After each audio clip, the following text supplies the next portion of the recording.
morning, everyone. Good evening, good midday, wherever you could be. Welcome to the Aurum podcast, where we discuss building winning teams. We are so glad that you could join with us. My name is Tony Kuria. I am the host of this podcast.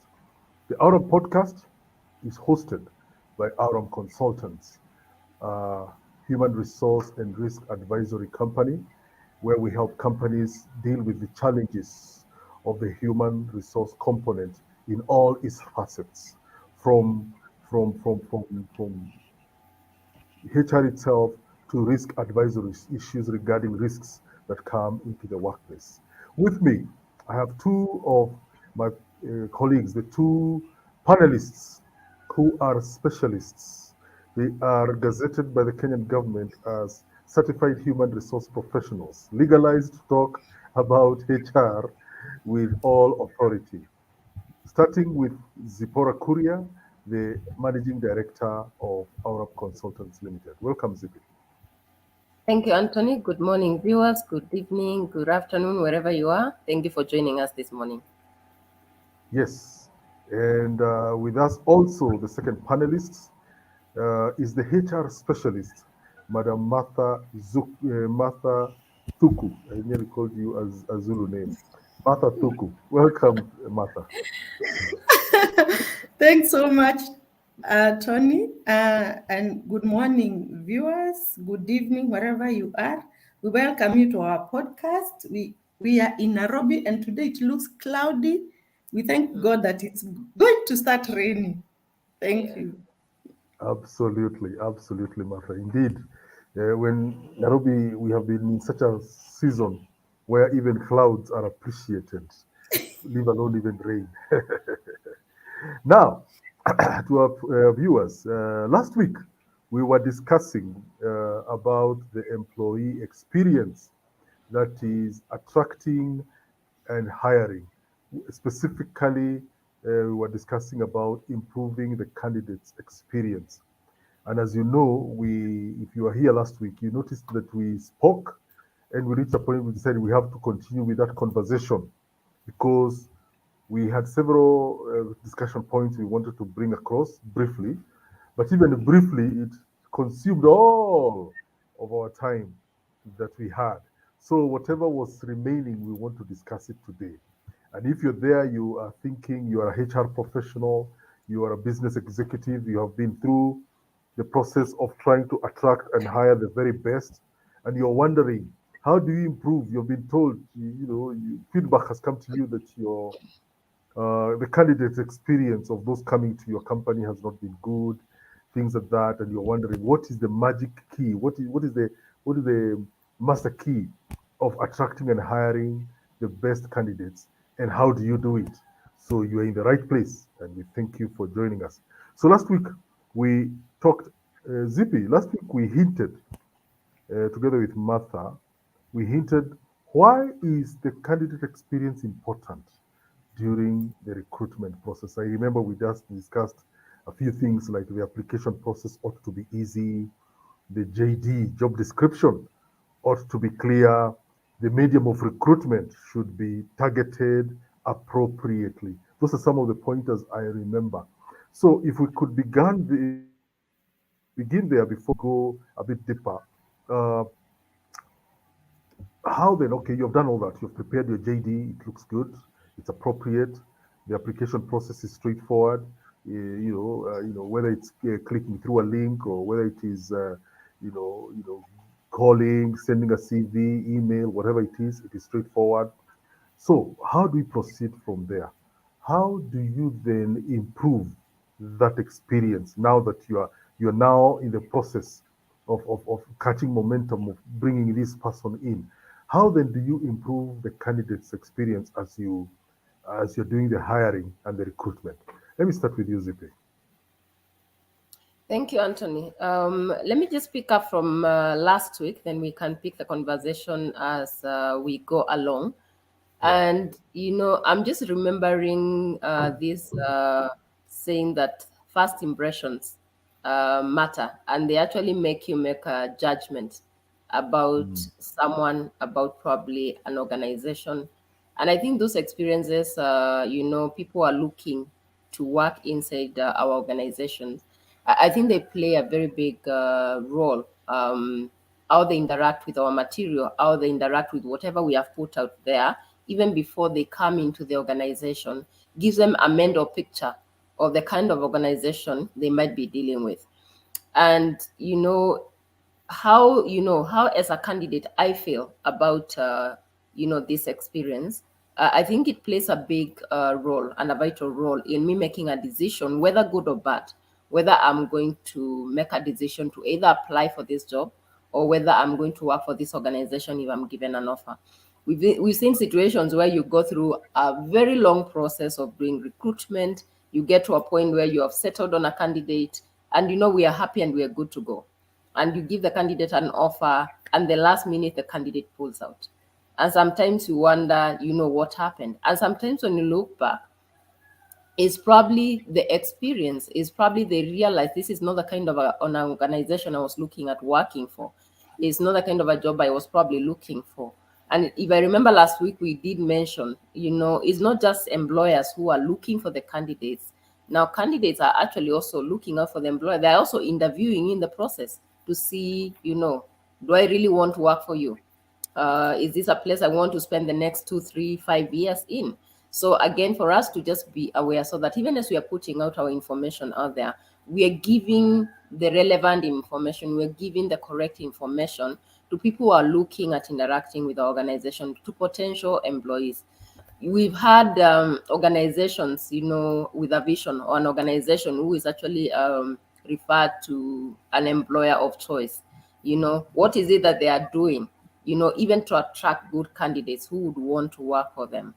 So, like you've rightly put it, from the job description, from identifying the job you need, so that you're not just hiring to fill in a position because someone has woken up and they felt there's a need here. And it's interesting because when I'm having conversations with even CEOs, you will find sometimes, as a CEO, I feel there's a gap here, and I feel I need someone to fill in this gap. But we will probably not go back to even our organization chart to see, do we actually have this position aligned? Do we have this job aligned to what we want to achieve as an organization? And sometimes what happens when we hire and there's no alignment, someone comes in and they start getting, lost in the maze. So important for us to first be very clear about what it is that we want and what it is that we want from these candidates, so that as we start interacting with them from a place of we have advertised, they're applying, the conversations that would happen, the email exchanges that would happen, how are we communicating? Are we being professional? That information I think is very critical, and it formulates a very big mental picture for the candidate who's looking in. So for a start, I would say those are just a few, pointers we need to think about even as we are starting to have this journey of recruitment. And I will allow Mother to contribute to this even as we pick up the conversation. Yes, Martha. What's your view on that? Thanks, Anthony. And as I said, for me, recruitment is part of my things that beat at my heart. And because I believe, and it's true, that everything, whatever happens in the organization, depends on the people you have hired. And there's a saying that you get the people you deserve based on your culture and your recruitment processes, and even the employee experience. When Zippy was talking, I just remembered one time I worked with this great organization that had let me call them branches, but offices in most parts of African countries. And because it's project based, so we would win a project. For NGOs, when you win a project, you'll find that you'll have to do mass recruitment for that project. Mostly, it's a good thing to kind of transition, or let me say, transition the current staff instead of sending them home. If you win a new project, it's good to work with the staff you have so that they transition to the new project, depending on the numbers you need. So, there was this country, I won't mention the name, but I was sent to be the lead in recruitment because they won a very big project. It was so big. So it was a whole province. So the country still works with provinces. When we were young, we used to have provinces, yeah? So a province is a very big thing. And they were going to offer healthcare in that whole province. So they needed the project needed like 400 staff. So it was really mass recruitment, and my organization sent me there to lead that recruitment process. So I was working with the HR there, and what I noticed really broke my heart because you visit some countries, you value your country, because then we had all these people to recruit. There's no communication beforehand.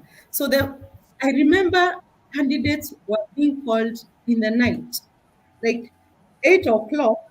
This is the time you're being told you have been shortlisted, and it's the time now. Are you ready for the interview? And it's a call, and it's in the night. And I remember when that happened the first day. So I was just observing how they are doing. The first day it happened, the second day. And I remember stopping that whole process. And I remember now we sat with the whole HR team. And I remember asking them, if it was you're being advised that you are shortlisted today at 8 in the night. And are you ready for interview now? How does that work with you? Are you ready for that interview? Are you going to get good candidates for this? And I realized if it was our country, you'll find the candidates just declining those jobs, because you can't do that. At 8 o'clock, that's when people are at the table having dinner with their families. At 8 o'clock is not when you can be told you have an interview, but you can't be told now you are ready. Should you be ready for interview just now? So that was very poor candidate experience that I can put up there, because as HRs, we can't do that. There's no way you can call a candidate to tell them, hey, you are shortlisted, and B, I am with the panelists, we are interviewing you now. Because you need to prepare that person. You need to give them time, even if it's a day, surely, to get them to prepare. And please don't call candidates in the night. To interview them in the night. So for me, for candidate experience, it's so important because that is the first drop. Actually, just that part, that organization was very vibrant. In fact, it was called an employer of choice. But I realized that country is not representing the organization at all. It's doing its own things. And so I had to put a stop to that, and we rearranged, and now we structured the interviews. So if Tony is shortlisted, we call Tony and we tell them we'll interview you on this day, and we have a structure of the interviews for the day. If we say the interviews are next week on Tuesday, we call the candidates between yesterday and today, so that we give them Sunday and Monday to prepare. There were very many, but then as HR, we need to step up and not mind the work, because you want to give your organization the best staff. You don't want to give. So at that time, you'll find some candidates didn't even have data because we're not prepared for the interview. So you're talking to someone and the phone goes off. Others were somewhere in shags where you can't hear them. Wow. So there was no preparation, and that was so bad candidate experience. And that made me very passionate in ensuring that candidates, they are aware in advance that A, they were shortlisted, and B, they will be interviewed on such and such a day at this time, even if it is online. You call the candidate and then you send an email. If it's online, you send the link and the candidate prepares themselves. So you have a structured interview schedule for the day. You decide, like now, those were mass recruitments. I've done a lot of mass recruitments. So you plan nicely. And for me, so for such kind of recruitments, you don't use just the one panel. You can have multiple panels, and in every panel you have a HR representative. So that maybe in a day, if you have that kind of mass recruitments, in a day you are doing like 5 positions with different people. That's how you arrange yourself to ensure that you you are at the mark, and when the candidates come, they feel, wow, I would like to work here. So let's talk about if it was physical. Last week I gave an example where we all met in the waiting room and we discussed that organization. Wow. And I'm telling you, we were not going to take those jobs. And it looks like a reputable organization, but right there, we just realized, do you want to work here? So the culture of that organization just reflected at the waiting at the waiting area, even before we were interviewed. And so you arrange, especially for top positions, manager going up. Please don't let the candidates meet. You'd rather even have different rooms where you'll put different people if someone comes in early, because you can't have them meet. I mean, that even devalues, candidate will feel devalued when you are all lumped together. So if you are interviewing CEOs, please, it is important, even if you select a hotel somewhere, it doesn't have to be in the office. So the HR person needs to open up their mind. And if the organization is small, maybe you can't afford a hotel, then designate rooms and you put meeting in progress so that no one comes into those rooms. The candidate feels very valued. So for me, I can tell organizations listening to us that first impression gives the candidate the impression whether they want to take that job. If these people calls me, will I take this job? Everyone, when they are doing an interview, they go with that mindset. There are some other organizations you are going to pray, oh God, let them call me, because you really want to work there. I mean, the way you have been treated. So part of that must be candidate experience. Do not ever let them meet. Do not call them the day they are being interviewed. They are not ready for you. So don't call them. They're not just waiting to be called. Life is happening in their life. Maybe a child is sick. The candidate is in hospital and you're telling them, are you ready for interview? So you have to think that you're dealing with human beings and you treat them right.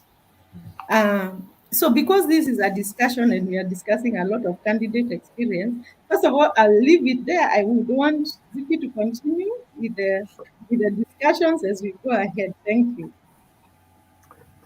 Thank you, Martha. Indeed, that was a very interesting conversation you had there, whichever country that was. Although I like the fact that you have decided to be discreet, so that if we have people from the concerned country, they will not stop desiring to work with Aurum consultants.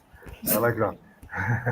And to you, our viewers and listeners, if you'd like to get to, send questions, you have pointers that you want to bring in, kindly shoot them in.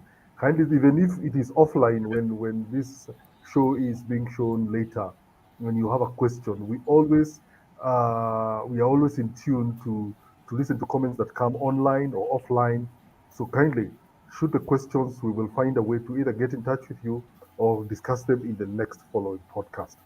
Now, Martha, that was a very interesting scenario, and I like the fact that you've brought in uh, uh, the issue regarding interviewing senior positions.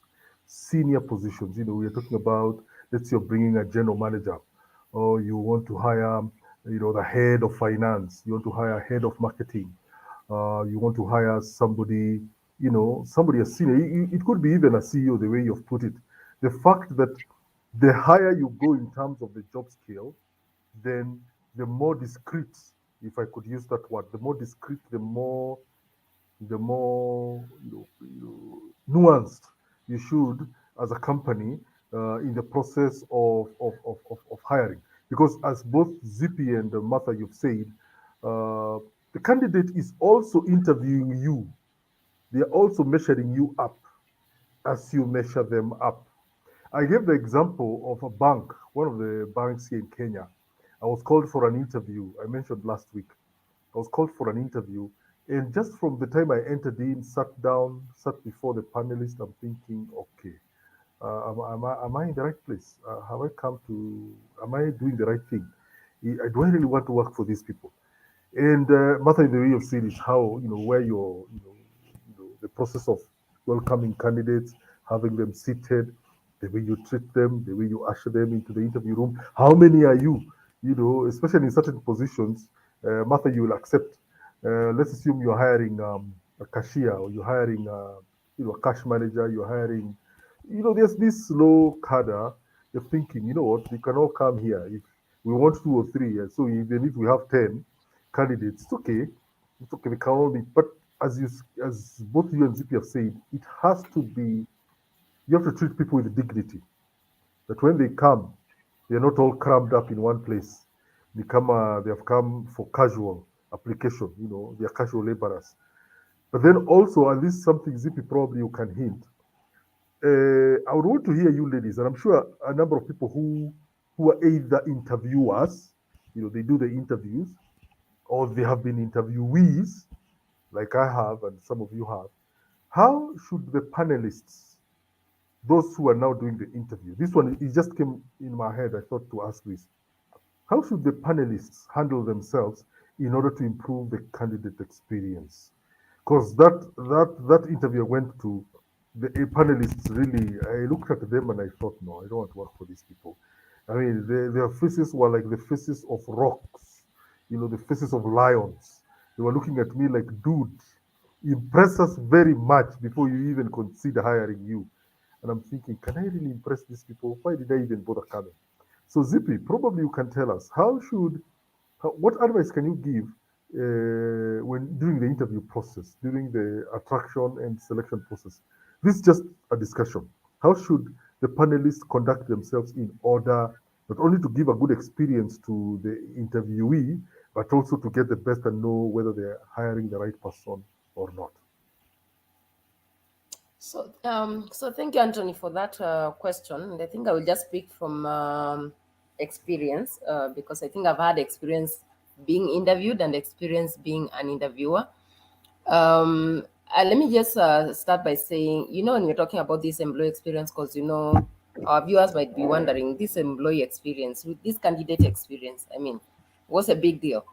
Mm, And I think when I'm thinking about it, it's a sum up of many, many things, the feelings, the attitudes, the behaviors. And this is a sum up of all these things between the candidate and even the people they're interacting with within the organization. Now, when you're looking at the issue of interviews, this means actually the candidate has already begun the journey. They've applied. They've decided to apply for the job. They have been, invited for an interview. There's communication that has happened, and I think that also contributes a lot. The kind of communication that happens in between. Are they being given clear direction where they are going, or are they going to get lost for half an hour or an hour before they actually can get to the interview place? Because sometimes we see in situations like that where, a candidate doesn't even know exactly where they're going and they're completely lost. So again, and that creates a lot of anxiety even for the candidate. So imagine you've come for an interview, probably you are so tensed, you don't know what to expect, and you get there, you are not given, a moment to settle. And probably even for candidates, it's important for us to also say this: they need to prepare early, well enough, which touches on what Mother was saying. We need to communicate to the candidate way early enough so that they can plan, they can prepare, so that it's not a last minute thing that would end up, giving them a lot of challenges. Now, when they arrive there, and assuming they arrive there on time, it's important for you to just allow them to settle. You know, take a cup of water. Take a cup of tea. Let them be shown where the washrooms are. And these are things that are ignored. A candidate comes and probably they actually need to rush to the bathroom, and unless they ask, actually no one even cares to tell them. Just in case you need to use the bathroom, this is where they are. And these are small things that we might think they're not important, but they are very important. Then this candidate comes to the boardroom or to the interview room and finds a team that is supposed to interview them. And again, the demeanor of the people in that room, how they welcome this candidate. Even the most experienced of candidates, if you walk into a room that is full of intimidating people, you will actually lose completely what you had to say. So you'll be asked very obvious questions and you will stumble. You will have no responses, not because you don't know, but just because probably of the what do you call it? Because of the environment, the attitudes in the room, the way the people are approaching the situation and talking to you. I remember one time, and I think I have shared this before, and this was my first ever interview, and I'm telling you, I left that place looking feeling so crushed, just because of the way, I was asked questions and I was like, my goodness, I was fresh from college, never gotten a job. And I remember the first question that was thrown to me is, why did I go to school? And I'm like, why did I go to school? That question completely threw me off. It might seem like a simple question, but someone is already questioning, you're in the lecture while you went to school. And of course, if you don't have the experience, you've not had an experience of an interview, you'll completely be confused. So imagine the next question you tell me about myself. I'm already so confused, I'm lost, I don't have it together. So I think the behavior of the people interviewing are very important. Allow the candidate to settle, help them relax, help them understand this is supposed to be a conversation. I think the era of doing interviews where you're intimidating a candidate are long gone. And an interview is supposed to be a good experience. It's not supposed to be an experience where people are dreading, being called for an interview. So I think I've said a lot of this, as an interviewer, be very clear. Introduce yourself. Be courteous enough. Introduce yourself. Introduce the organization. Introduce this position. Yes, the candidate needs to have done their background, but also don't make assumptions. Do a brief intro. Let a candidate know these are the kind of people I'm dealing with. I'm dealing with Mother, who is the head of HR. I'm dealing with ZP, who is the CEO or whoever, within the organization. Don't talk in a way that the candidate will not understand. Sometimes you need to be a little bit patient with the candidate. Maybe the candidate has not understood your question. Don't get worked up about it. Rephrase your question in a way that probably the candidate will understand that question better. Ask the candidate relevant questions. Don't ask irrelevant questions, because the moment you ask again irrelevant questions, you throw someone off. And I think it also stops giving you objectivity. So I think you also need to be very objective when you're carrying out this interview, so that again you get the best out of this candidate. Because the bottom line is, you need to see from a value perspective, can this candidate fit? From an experience perspective, do they have what is in the paper? From an academic perspective, do they have the papers that they're saying that they have? So you need to make this process such a professional process, yet such an experience that someone will leave there and they're glad they came for the interview. I think at the level where I'm at, a lot of times I found myself now with a situation where it's either clients interviewing me, or maybe you're having to face a board. And like I've said, any interview, no matter what kind of an interview, it can be intimidating.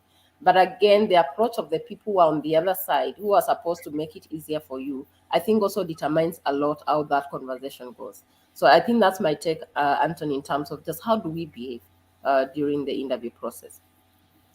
Thank you, Zippy. Martha, I know you have been both sides of the aisle, if I could call it that way. You have interviewed many, like you discovered you even interviewed outside the country, and you've also been interviewed. I don't know whether your experience was like mine. If you ever went to a place and you looked at the faces of the panelists and you're thinking, have I been brought into a circus ready to be eaten alive by lions? So I don't know. What can you say, especially for for for for for decision makers right here who are wondering, okay, we want to improve our candidates' experience. So what can you say about for interview panelists to act in order to improve the interview experience? What's your take? Yeah, before I answer, I just remembered a place I went. It was an Indian place, and I entered the room. The boardroom was this massive, and everywhere except the seat that I was supposed to sit on, everywhere was full of all these Indians. And I Mm, entered. You know, have you ever opened the door, then you ran back because there was only one African. The rest were mm, Indians. I opened the door, then I closed. Then then I opened again. Now I entered, and I'm thinking, all these people are coming to interview me. And mm, then so I wondered, I mean, why would you have 10 panelists in an interview? mm, So me, I can tell you, Tony, there are a few things I don't like. I like mm, reading, I don't like tests. I like mm, and I don't like being interviewed. It's such an experience, and I know so many people are like me. I have been to an interview when I was told to introduce myself. I even forgot my name. Like I took 3 minutes to remember what my name is. And okay. so it's that, everyone has a level of handling tension. And Mm, so those were earlier in the years before I really got the hang of it. But you can imagine how many people are like me. mm, So how do you make it easy for that person? My take is, Tony, that it is so important that HR person leads mm, this process. mm, The HR person is the best placed to lead the process because the HR person will be able to designate the room where the candidate will sit. He will be able to ensure that that candidate has water, all those things Zippy said.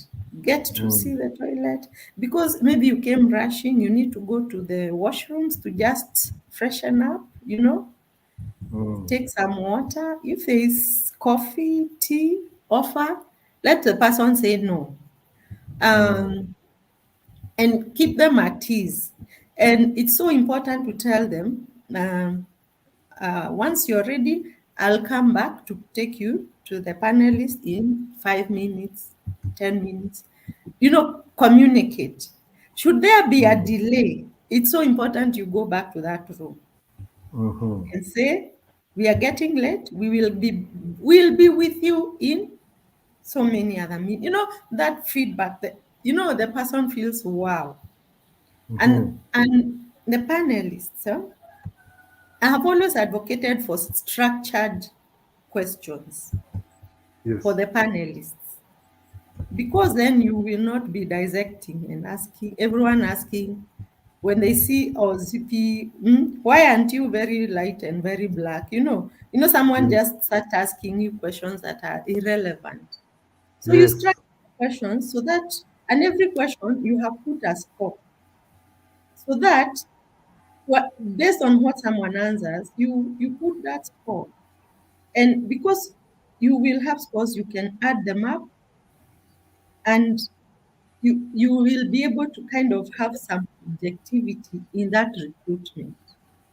Mm, So, as HR, you're taking lead of that. You have this questions, you have the interview panel, you educate the interview panel who is you guys discuss who is asking which question. And it's okay that ZP, you ask a question, and then I feel the candidate needs, I need to probe on. So you can dissect within the question, but it is that structured forum. It is better, especially for first interview, if it's the first interview, because there are particular things as far as the JD is concerned that you need to know whether this person can do the job. For any other follow on interview really doesn't have to be structured, because this is how now you check someone's competencies, and you can ask various questions. But for the initial questions, for the initial meeting, the candidate is good, because you have all these 10 candidates. For you to be able to select maybe the last two, you need to have structured so that you understand who really has the skills and the know-how for the job that you are giving. So the candidate now is set. HR needs to go pick that candidate and take them. Please don't send the message ati go and mwambie huyo ako kwa hiyo room akuje. Don't do that. That happens a lot. And don't even ask the soldier. Don't give, like this organization I was saying we didn't want that job. We found that the askari downstairs is the one who is deciding who is going upstairs and who is. So some candidates were put downstairs, so their time elapsed, and the HR team didn't know that person came even an hour earlier. So, like me, I was interviewed before some people who had come, who were in front ahead of me. The HR team is thinking that they are late. So the askari has kept them downstairs, but has not told the people concerned that these people are here. So, that kind of madhogodhania should never happen in an interview. Because, Tony, you left where you came. Like, one of the ladies told me she needed to be interviewed at that time because she had another meeting in her office. So, and she had been given only 1.5 hours to do what she had told them she has gone to do. So it's so important that we be sensitive. If your office is in a building, with many offices, there's no way the askari downstairs will be the one guiding your candidates. Yeah. The only thing he does is sends them to your floor. And then when they come to your floor, they are met by the HR person. Most buildings have a phone call. Martha is coming up. You HR person, go to the lift, pick the person, put them in the room you have designated for them to wait, and tell them how long they are going to wait. It's so someone feels valued and you feel good with yourself. Then now, the HR person goes to the room, picks the person and brings them to the interview room where the panelists are. The candidates sit, you welcome them. You have a glass, you have water. Ask them if they need to take water. Pour the water for them so that they are comfortable. Yeah. And then let the panelists introduce themselves. That makes the candidate get to know who they're interacting with. And how many should be the panelists be? Please don't bog down with everyone in your organization to come and interview. Just look at the person who, the recruiting manager who will be supervising this person must be in that interview. The HR person must be there, and another person or two. You don't need all these other panelists, because even you don't have all that time to keep asking questions. So structured questions. Question number one, you have decided there's a panel who is asking what? Ask. The team can ask follow-on questions, but keep to the time. I have been to an interview with I think it was an American organization, that they tell you your interview is 45 minutes. And I can tell you, whether you have finished your interview questions or not, that interview will end at 45 minutes. Like, You know, if there was something else they needed to ask you, they won't ask you because your time is up. So it's very important to be very deliberate even with the time. So even in the panel, have a timekeeper so that you guide yourself so that you don't, if the interviews were going to go for 3 hours, then you don't take 6 hours because even the panelists are busy. So, and it's the HR person who should guide that process. All I can tell you is that if your organization does not have the capacity of a HR person, that's why we are here as Aurum consultants. We will do it for you and make your organization shine. You know, we can help you make all the candidates wants to work for you, you know.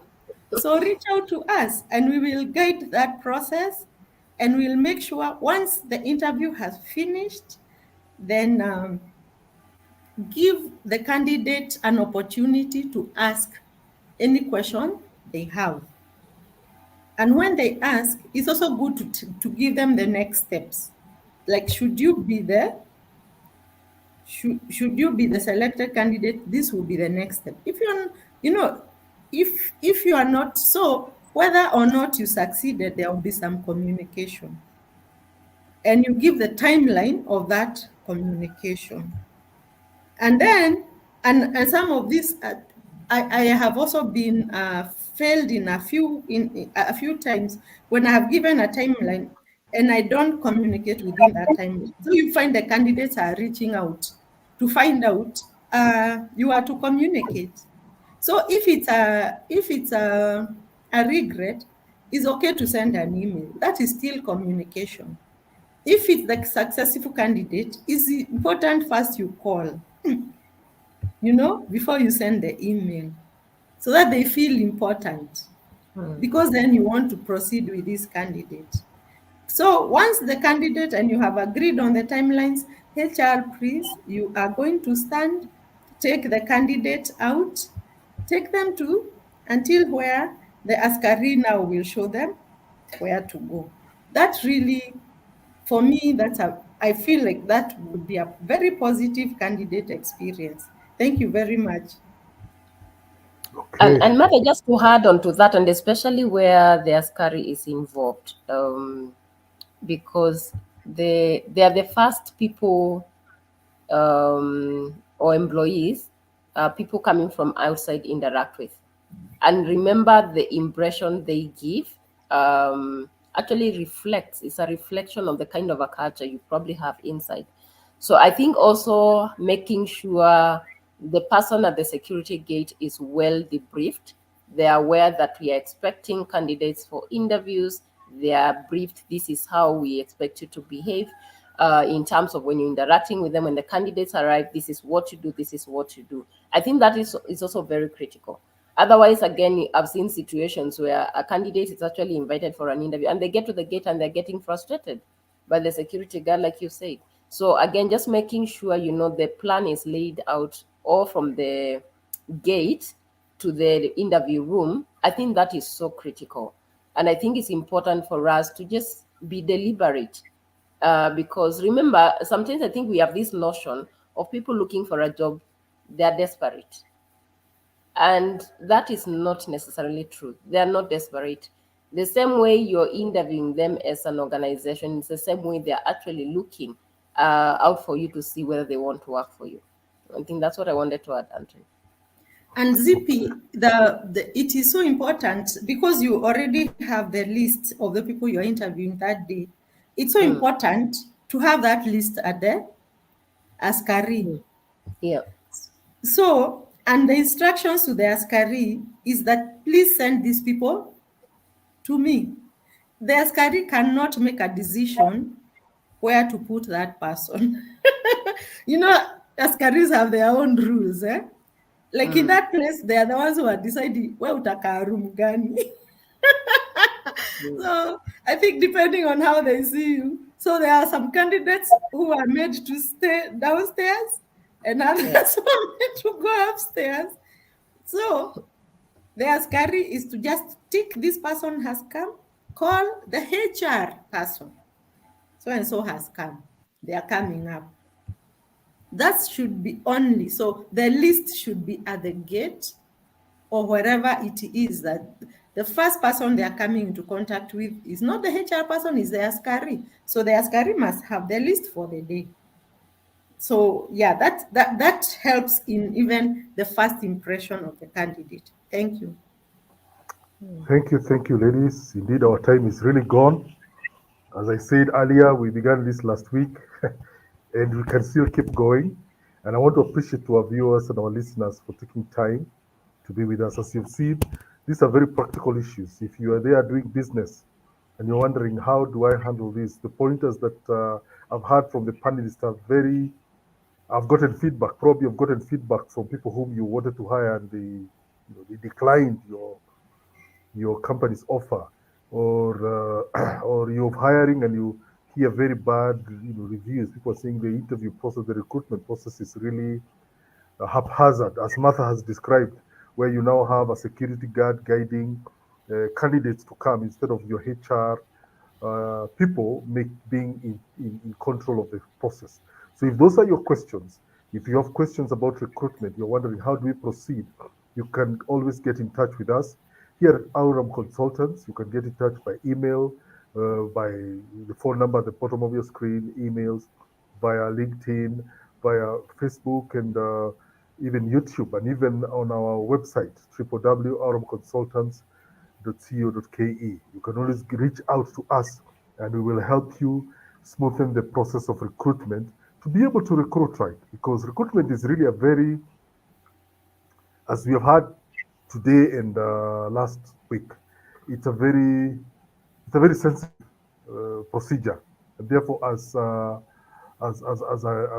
company, as a business, and you're seeking to recruit, you know, employees, it is very important for you to get it right the first time. So, having said that, we've come to the end of our podcast today. We want to appreciate you for taking your time to join with us. Thank you, Zippy. Thank you, Martha, for the deep pointers that you brought in. Next week, we will be discussing a fresh topic. We will be coming in. We want to discuss a fresh topic, especially in regards to the NSSF Act that took place, NSF Act 2013. That and a few other things regarding workplace compliance is something we want to discuss beginning of next week. So if you have questions, you want to understand better, you want to know what should I do, how do I navigate through this quagmire as an employer or even as an employee, what happens to my money now that I probably have a private pension and this is happening. All those questions.